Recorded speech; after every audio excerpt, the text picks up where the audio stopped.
quite make sense intuitively, considering their tariff. Okay, so the referral pathway comes from two directions. One is e-referrals, which is the referral directly from the general practitioner, so from the primary Yep. care system.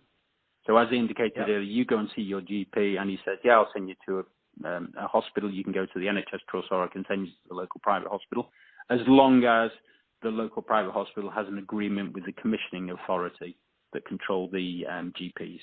So that's one direction, and that tends to be, certainly in the last year, I think, the Spire results had more than 80% of their NHS activity came from that direction. That, I think, has been growing reasonably steadily. The area that has declined significantly is where an individual NHS trust, secondary care trust, contract directly with the private sector.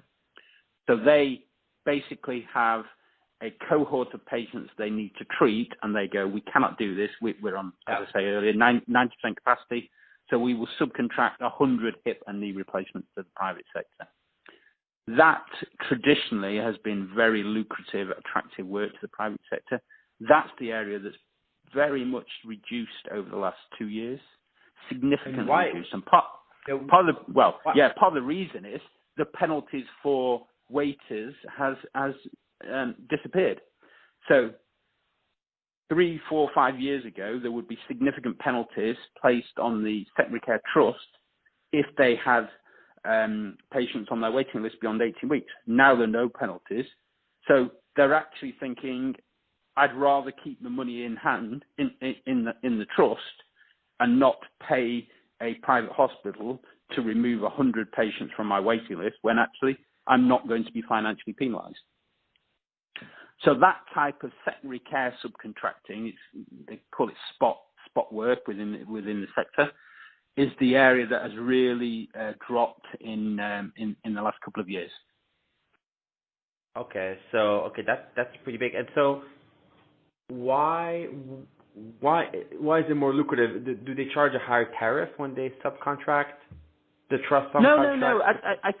I think they would just, so if the price for a hip and knee replacement at tariff is £5,500, they would. It's just a higher margin. They contract the patient. They have to give the private hospital £5,500. They'd rather keep the money in house. No, fair enough.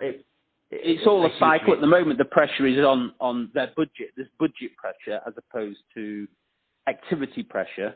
So the chief execs now tend to be fired for having overspend in their budget rather than being fired for having long waiting lists. It's pretty cyclical. A few years ago, they were fired for having long waiting lists and they were all overspending left, right and centre. Now the reverse happens.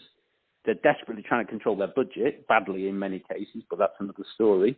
And they actually don't want to pay money to the private sector, for example, to take patients off their waiting list. They'd rather have higher waiting lists than a better budget, hopefully surplus, or lower deficit would be more realistic. Fair enough. And obviously this balance could also be, I guess, affected to the extent that the funding comes in, right? We don't know, but presumably then the focus could be back on controlling waiting lists instead as opposed to budget. So, but anyway, you do find complicated.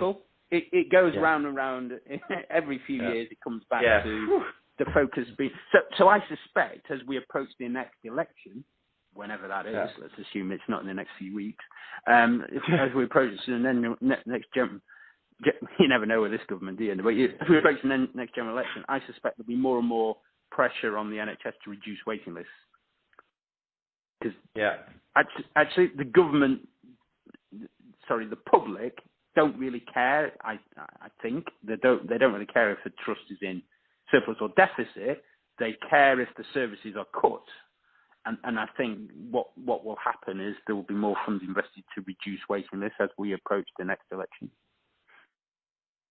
Yeah, no, I agree. That makes so sense.